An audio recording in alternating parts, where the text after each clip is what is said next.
The Pinoys are ordinarily seen around the world as a resilient and adaptive people. With our cultural traits as God-fearing, creative, and hospitable people have left a distinct global footprint.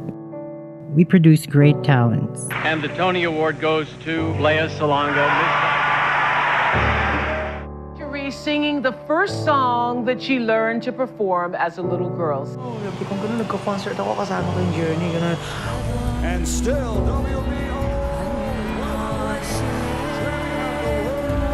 We supply the world with the best skilled Over workers. the past 2 years, I have attended a number of events for members of the BPO industry. Events I was happy to attend because it signified the expansion of your operations, the addition of tens of thousands of seats, and the employment of even more Filipinos. And most importantly, we are known for our inherent ability to survive.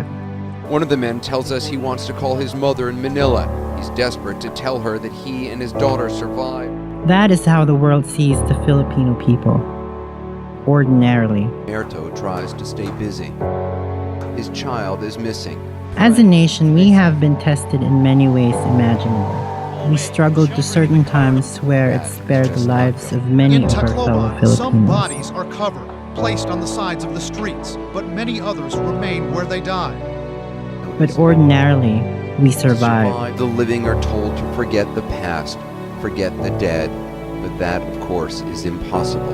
And we do because amongst the tyrannical and polluted stereotype of our society are Filipinos who devote themselves to campaign for a better Philippines.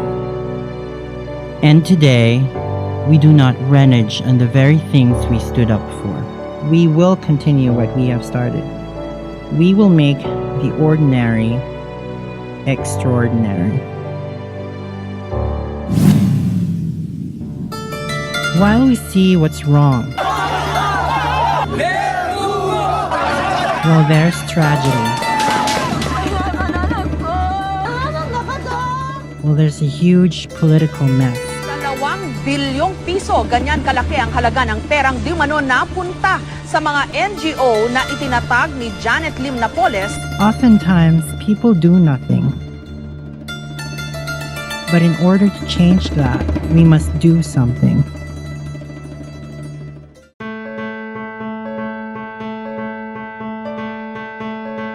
In order for us to do something, we need people to join us. And in order for people to join us, they have to believe they can make a difference. They have to believe that they are angels. Angels who contribute their time, talents, and skills to campaign for progress, the disenfranchised, the Filipino brand, the Filipino culture. It all just takes one to build hundreds, to build thousands, to build an army of peacemakers, ambassadors of worthy causes, angels who join hands and take flight, take action, demand change, and campaign to build a better nation, and campaign for a better Philippines.